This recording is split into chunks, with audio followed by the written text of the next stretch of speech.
عزیز دوستو، قابل صد احترام بزرگوں اور بھائیوں، کچھ شخصیات،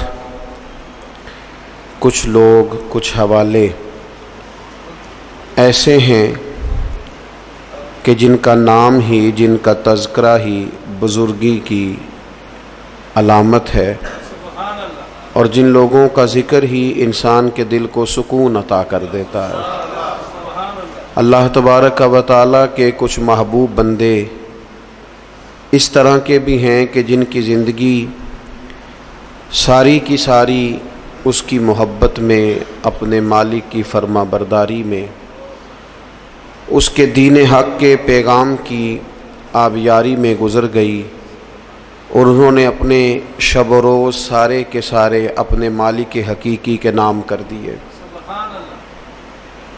وہ لوگ اتنے عظیم ہیں، اتنے قابل قدر ہیں کہ اگر آج بھی ان کے تذکرے اپنے دل کے اندر بٹھائے جائیں تو اللہ تبارک و تعالی دلوں میں اپنی محبت پیدا فرما دیتا۔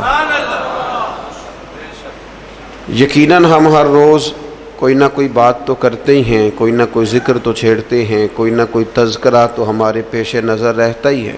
تو کیوں نہ ان لوگوں کے تذکرے زیادہ کیے جائیں جن کے تذکرے اللہ کے قرآن نے فرمائے، جن کی باتوں کو، جن کے انداز کو، جن کی گفتگو کو رب کریم نے قرآن حکیم میں بیان فرمایا۔ انہی عالی مرتبت، ذی وقار، اولی العزم لوگوں میں سے ایک بڑی ہستی حضرت ابراہیم علیہ السلام کی ہے۔ قرآن مجید ان کے تذکروں سے بھرا پڑا ہے، کس طرح انہوں نے اپنے مالک حقیقی کے قرب میں جد و جہد کی، کس طرح انہوں نے کوشش فرمائی، کس طرح اپنی ساری قوم کے سامنے وہ ڈٹ کے کھڑے ہو گئے، کس طرح انہوں نے کفر و شرک کے ایوانوں میں پیغام توحید بلند فرمایا، اور اس کے سامنے جتنی بھی رکاوٹیں آئیں، جتنی بھی آزمائشیں آئیں، جتنی بھی پریشانیاں آئیں، جتنی بھی لوگوں نے ان کے خلاف مہم جوئی کی، جناب ابراہیم کھڑے رہے، حتیٰ کہ ساری قوم نے مل کے آگ جلائی۔ جلانے والے سارے تھے اور جلنے کے لیے تیاری صرف حضرت ابراہیم خلیل کی تھی۔ ان ساری آزمائشوں سے، ساری تکالیف سے، سارے دکھوں سے حضرت خلیل علیہ السلام جب ہو گزرے تو رب کریم نے فرمایا وَاتَّخَذَ اللَّهُ إِبْرَاهِيمَ خَلِيلًا، فرمایا اللہ تعالیٰ نے ابراہیم علیہ السلام کو اپنا گہرا دوست بنا لیا۔ ابراہیم علیہ السلام رب کے گہرے دوست ہیں، خلیل ہیں۔ نبی اکرم نور مجسم شفیع معظم صلی اللہ تعالی علیہ وسلم تو حبیب ہے نا اللہ کے، حضور تو امام ہے نا رسولوں کے۔ نبی پاک کو تو اللہ نے جناب ابراہیم علیہ السلام سے بھی اونچی اور بلند رتبہ شان عطا فرمائی ہے نا، لیکن اس کے باوجود کہ حضور امام الانبیاء ہیں، سرور انبیاء ہیں، سید الرسل ہیں، اس کے باوجود رسول پاک نے جناب ابراہیم کی عظمتوں کو بیان فرمایا۔ اللہ کے قرآن میں بھی ان کی شانیں اور مصطفیٰ کے فرمان میں بھی ان کے تذکرے۔ اور بعض چیزیں تو ایسی ہیں کہ جن پہ نا واری ہونے کو دل کرتا ہے، یعنی وہ بات ایسی ہے کہ بندے کا قربان ہونے کو دل چاہے۔ اگر بندہ ہو نا صاحب دل، اور دل بھی اس طرح کا ہو کہ وہ کبھی کبھی دھڑکتا بھی ہو کسی کے لیے، اس میں محبت بھی ہو اللہ رسول کی، تو پھر وہ نا باتیں ایسی ہیں کہ جو تھوڑی سی نا کھینچ لیتی ہیں اپنی طرف۔ حضور علیہ السلام فرماتے ہیں قیامت کے دن نا لوگ کہیں گے، یہ حضور نے بیان فرمایا، کریم محبوب علیہ السلام فرمانے لگے قیامت کے دن لوگ کہیں گے جناب ابراہیم سے کہ آپ اللہ کے دوست ہیں، اس بات کا چرچا آسمانوں میں بھی ہے اور زمینوں میں بھی ہے۔ وَاتَّخَذَ اللَّهُ إِبْرَاهِيمَ خَلِيلًا، آپ رب کے دوست ہیں تو یہ بات ڈھکی چھپی نہیں، یہ محبت عروج پکڑ گئی، شہرت پا گئی، یعنی زمانے کو پتہ چل گیا کہ جناب ابراہیم اللہ کے گہرے دوست ہے، دنیا کو اس کا پتہ چل گیا۔ حضور فرماتے ہیں یہ ذکر ہوگا قیامت کے دن۔ آپ اس شخص کی عظمت کو سمجھ سکتے ہیں کہ جن کے تذکرے، جن کے القابات، جن کی شانیں اس زبان سے بیان ہوں جس زبان سے رب چاہتا ہے کہ اس کی توحید کا تذکرہ ہو۔ قل هو اللہ احد، محبوب آپ فرما دیں کہ اللہ ایک ہے۔ حضرت ابراہیم علیہ السلام کی عظمت، ایک شخص نے حضور کی بارگاہ میں آ کے عرض کی یا خیر البریہ، اے ساری مخلوق سے بہتر. تو محبوب نے مسکرا کے دیکھا، آنکھیں کھولی، محبت بھرے انداز میں فرمایا یہ جو تم نے مجھے خیر البریہ کہا ہے نا، یہ تو حضرت ابراہیم علیہ السلام ہے. گویا حضور فرمانے لگے یہ لقب جناب ابراہیم کا ہے. اپنے اپنے القابات ہوتے ہیں نا، آج کل القابات چوری کرنے کا بھی بڑا مزاج ہے، بڑا مزاج ہے، سب کو لقب چوری کرنے، یہ بھی میرا حصہ ہے، یہ بھی میرا حصہ ہے، یہ بھی میرا. خلیل اللہ انہی کا لقب ہے. اور حضور نے سب کی عظمتیں بیان کر کے اپنی شان، اپنی عظمت اپنی امت کو بتائی. فرمایا جناب موسیٰ کلیم اللہ ہیں اور بے شک ہیں، حضرت عیسیٰ روح اللہ ہیں اور بے شک ہیں. فرمایا جناب اسماعیل ذبیح اللہ ہیں اور بے شک ہیں، حضرت ابراہیم خلیل اللہ ہیں اور ہیں. لیکن فرمایا اعلیٰ وانا حبیب اللہ، یہ یاد رکھنا مجھے اللہ نے اپنا محبوب بنایا ہے، میں محبوب ہوں. اس بات کا تو یعنی ان کی عظمتوں کی موجودگی میں، وہ کسی نے اعلیٰ حضرت کے سامنے کہا تھا نا شان یوسف جو گھٹی وہ بھی اسی در پہ گھٹی. تو فرمایا یہ غلط بات تو نے کیوں کی؟ حضور کسی کو گھٹانے تو آئی نہیں. کہا پھر کیا کہنا چاہیے؟ فرمایا کہو شان یوسف جو بڑی وہ بھی اسی در سے بڑی. یہیں سے کرم ہوا جناب یوسف پر، ان کے تذکرے قرآن پاک میں آئے. قیامت تک جناب یوسف کا نام تلاوت کیا جائے گا. تو نبی پاک نے جناب ابراہیم علیہ السلام کی عظمتوں کو فرمایا خیر البریہ تو ان کا لقب ہے، یہ تو ان کو کہا جاتا ہے.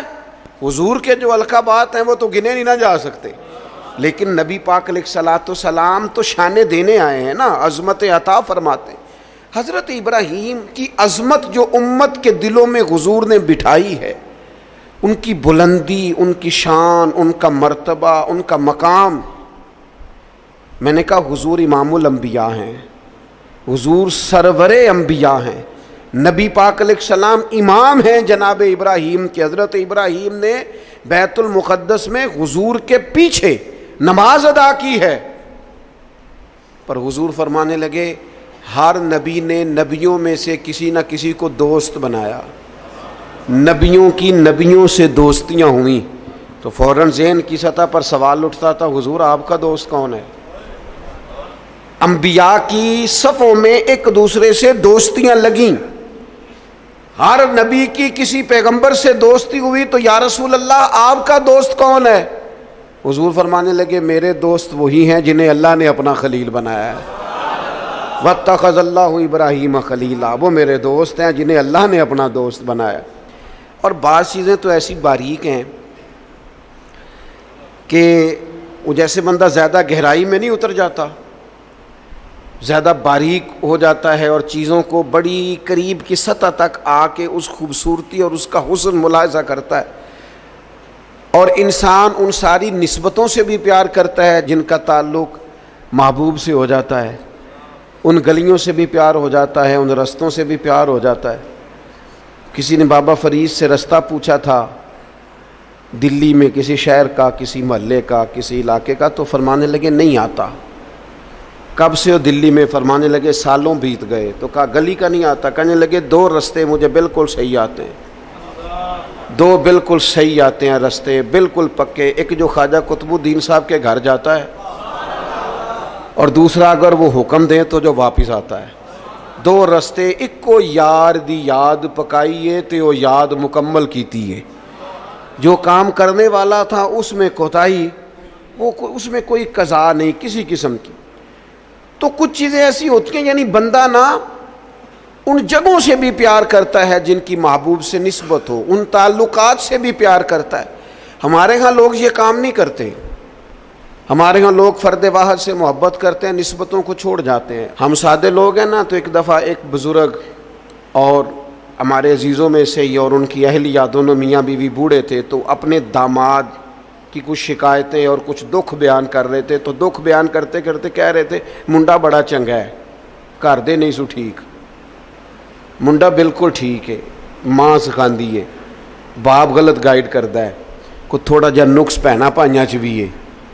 تو میں ان کی باتیں سن کے ہنس پڑا. تو مجھے کہنے لگے آپ کیوں ہنس رہے ہیں؟ میں نے کہا جی بات ہے نا، نہ جس کی ماں ٹھیک نہ جس کا باپ ٹھیک، نہ جس کے وہ خود کیسے ٹھیک ہو گیا؟ یہ انوکھی بات ہے کہ اس سے تعلق رکھنے والی کوئی شے ٹھیک نہیں۔ اور میں نے کہا وہ بھی اسی طرح کا ہی ہے، بس آپ اس کی خطائیں چشم پوشی کر رہے ہیں کیونکہ نباہ کرنا ہے نا، اور باقیوں سے آپ توڑنا چاہ رہے ہیں۔ یوں نہ کریں، جو ٹھیک ہوتا ہے اس کی نسبتیں بھی تقریباً، اور اگر کوتاہیاں ہوتی ہیں تو پھر کم و بیش کوتاہیاں بھی ہوتی ہی ہیں۔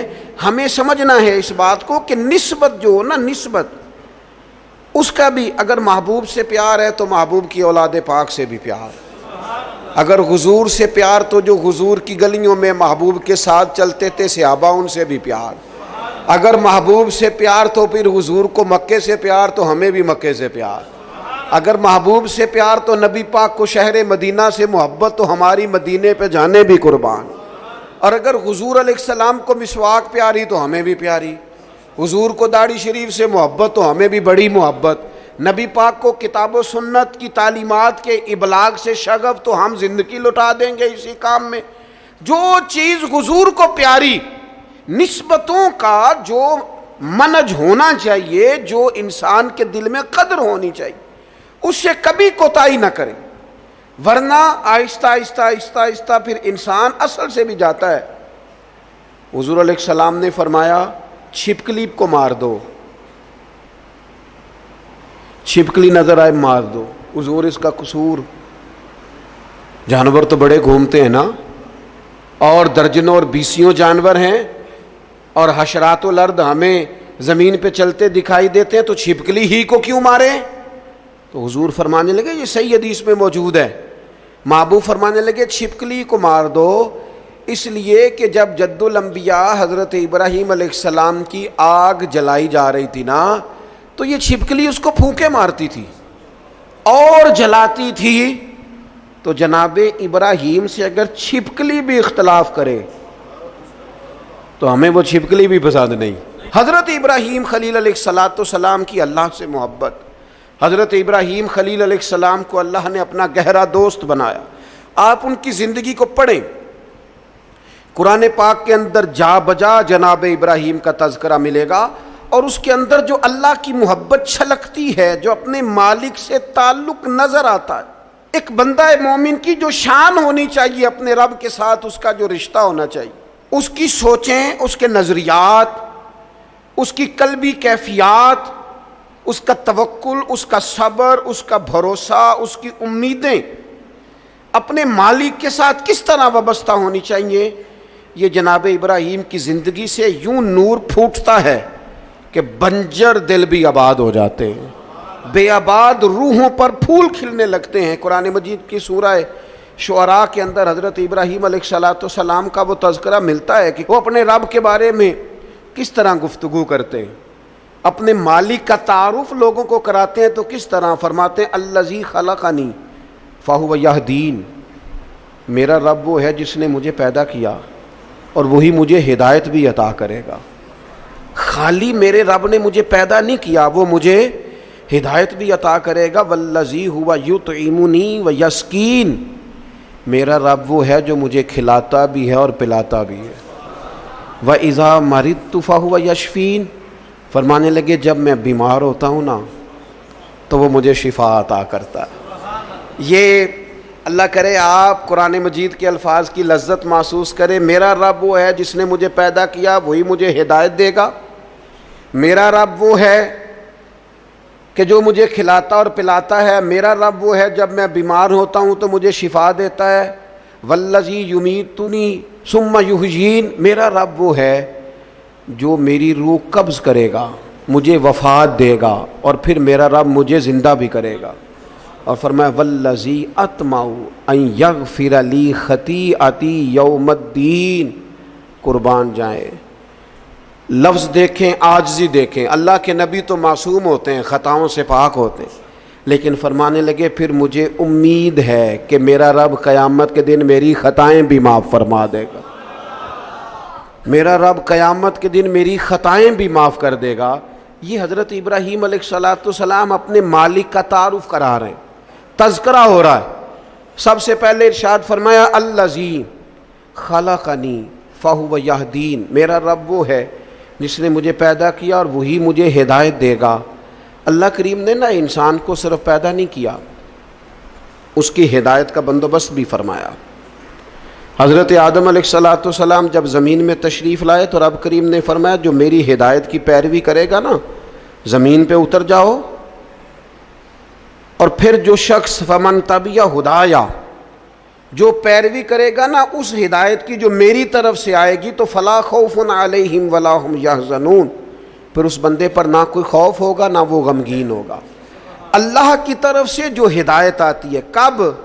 وحی کے ذریعے، قرآن پاک کے ذریعے، اللہ تبارک و تعالیٰ کے انبیاء کے ذریعے علیہم السلام جو ہدایت آتی، جو لوگ اس ہدایت کی پیروی کرتے ہیں۔ قرآن مجید میں دوسری جگہ اللہ کریم نے فرمایا سبح اسم ربک الاعلی الذی خلق فسوی، فرمایا اپنے رب کے نام کی تسبیح کیجئے جو سب سے بلند ہے، جس نے پیدا کیا ہے، والذی قدر فہدی، جس نے اندازہ مقرر کیا ہے اور پھر جس نے ہدایت عطا فرمائی۔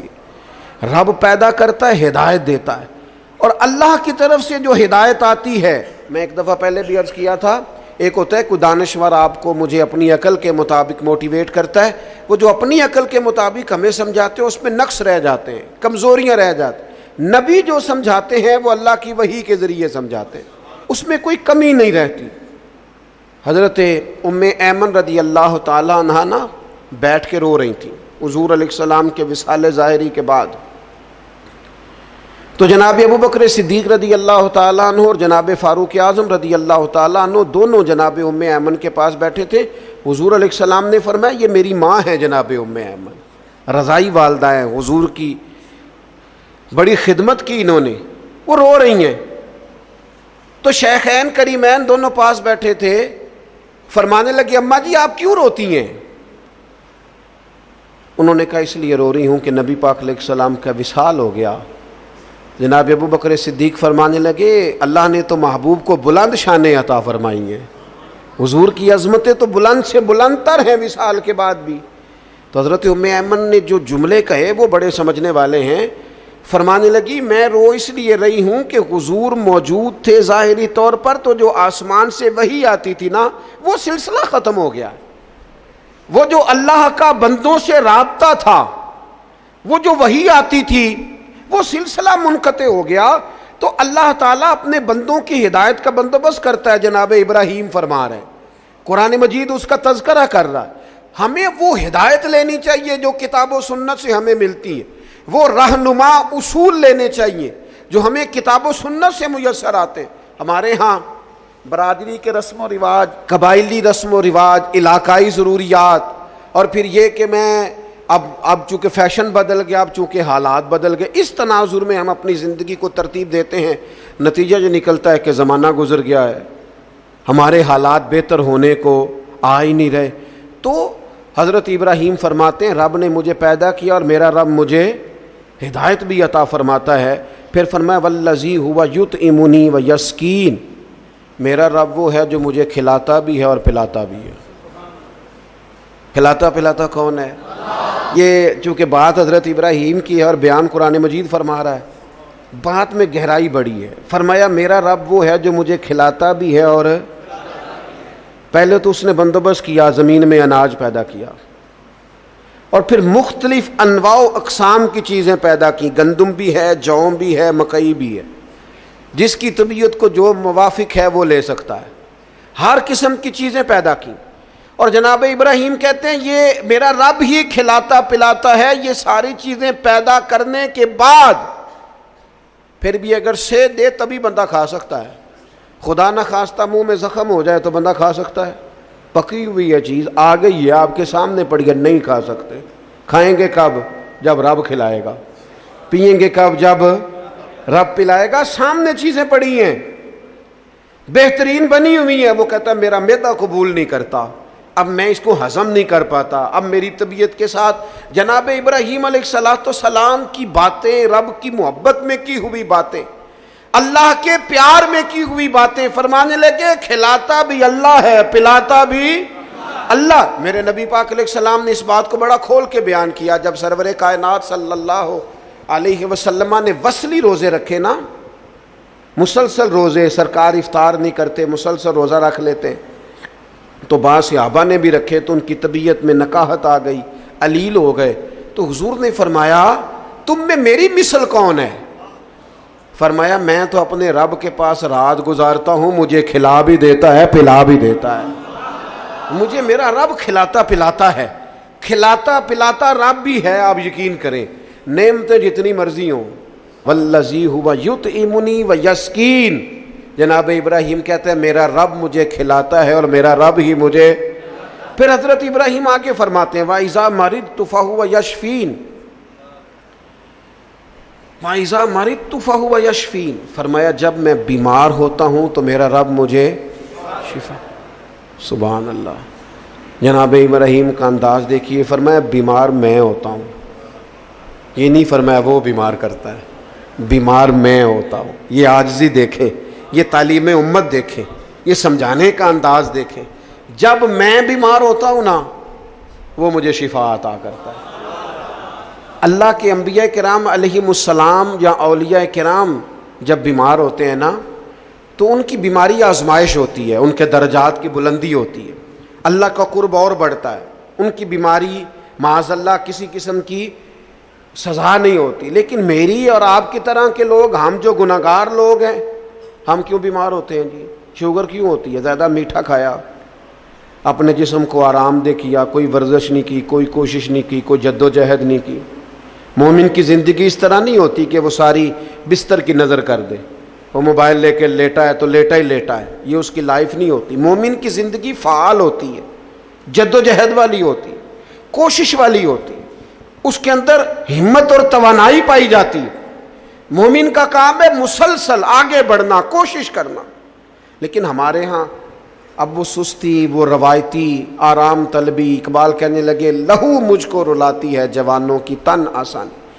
تو یہ اسی طرح جو لوگ زیادہ چکنائی استعمال کرتے ہیں، وہ بد پرہیزی کرتے ہیں، زیادہ مرغ اور زیادہ مسالہ جات چیزیں استعمال کرتے ہیں تو کولیسٹرول ہو جاتا ہے، خدا نخواستہ دل کے امراض بڑھ جاتے ہیں اور بہت سارے امراض لاحق ہو جاتے ہیں۔ تو یہ ہماری جو بیماریاں ہیں نا وہ تو ہماری وجہ سے ہیں۔